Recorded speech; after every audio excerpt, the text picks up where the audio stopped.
Okay, let's talk about buying your first home.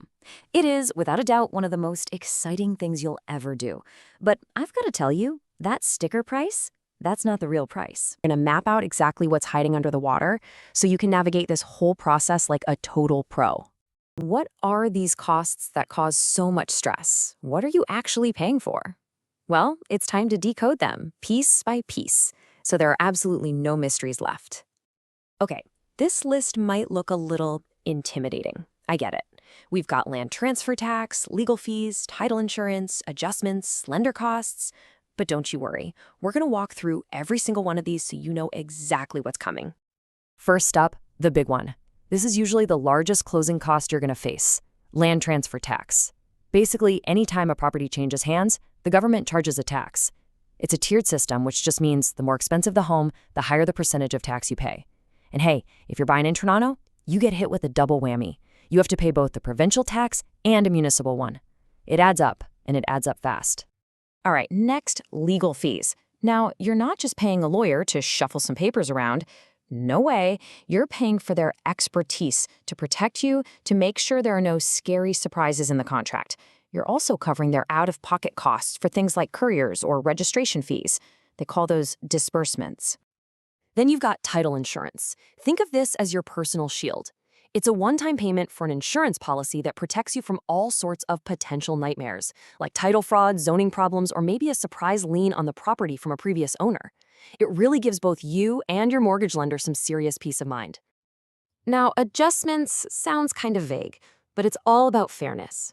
Let's say the seller prepaid their property taxes for the entire year, but you're moving in on July 1st. Well, it's not fair for them to have paid for the 6 months that you'll be living there, right? So on closing day, you just reimburse them for your share. Simple as that.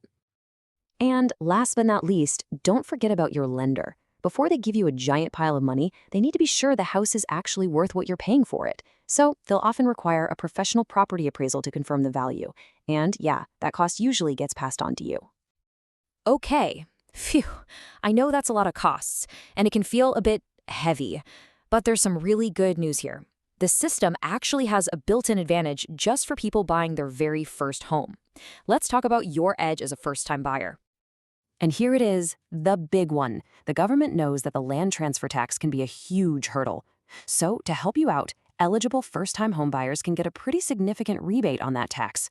So knowing all this, understanding the costs and the help that's available, how do you put it all together? How do you actually get to closing day feeling prepared, in control, and, not totally stressed out? Well, let's talk about how to close with confidence. The secret to a stress-free closing really isn't a secret at all. It just boils down to two things: planning ahead so you're financially prepared, and getting a good, experienced lawyer in your corner. That's it. Think of your lawyer as the quarterback of this whole transaction. Seriously. They're the one who reviews that big purchase agreement to make sure you're protected. They dig into the property's history to ensure there are no hidden skeletons in the closet.